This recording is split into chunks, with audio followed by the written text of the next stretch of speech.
Даже в пятницу люди ключ получили, у них воду все отключили. Они моментом пользуются, главное, когда никого нет дома. А я была, сказала...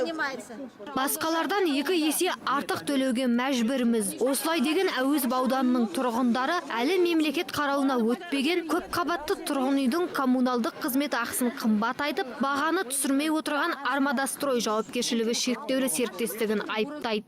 1 квадрат метр 80 теңгеден только жилищные коммунальные услуги дейді. Оның ісіне тек қана есіктің алдын сыпырғаны, тек қана есіктің алдының светі ғана кіреді. Басқа ештеңе кірмейді. Біздің жанымызда КСК бар, осы районда 3 КСК. Біз соған инициативный группа бардық. Оларда 38 теңге, 40 теңге. Біз оларға қосылайық десек, бүгінге күнге дейін Армадастрой, самоуправство келіп, әрбір үйдің светтерін, жаңағы суларын өшіріп кетті. Айтуларынша, бұл үйлердің 80%-ы самұрық қазынаға, 20%-ы осы Армадастрой жауапкершілігі шектеулі серіктестігіне тиесілі екен.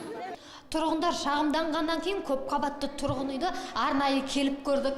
Бірнеше қабат көтерілгеннен кейін шаршап, лифтіні бассақ, міне лифт жұмыс жасамайды. Жарық жоқ үйде лифтінің жұмыс жасамайтыны белгілі. Ал мұнда міне чөчікті қырғып, бел ортадан қиып ала кеткен. Бүтін бір үйде не суық судың, не жыл судың жоқтығы расталып отыр.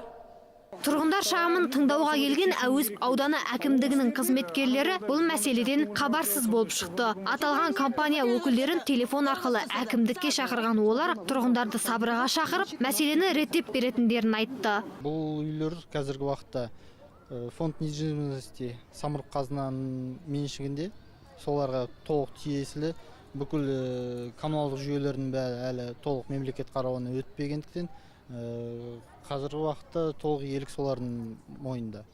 Қазіргі уақытта самұрық қазына өкілдері тарапынан мұнда тұрғындарға шектеу қойылған коммуналдық қызмет түрлеріне. Бұл коммуналдық қызмет түрлері тек соттың шешімімен ғана шектеу қоюға болады. Кейін белгілі болғандай, бақ өкілдерін қатыстырмаған әкімдіктегі жиналыста аталған ірі компаниялар жарық пен суды қосуға уәде беріпті. Тек тұрғындарға ыңғайлы баға қойыла ма, жоқ па, ол алдағы күндердің еншісіне қалған екен. Ақбота Мұсабекқызы, Юрий Проводин, Қазақ Ньюс, Алматы.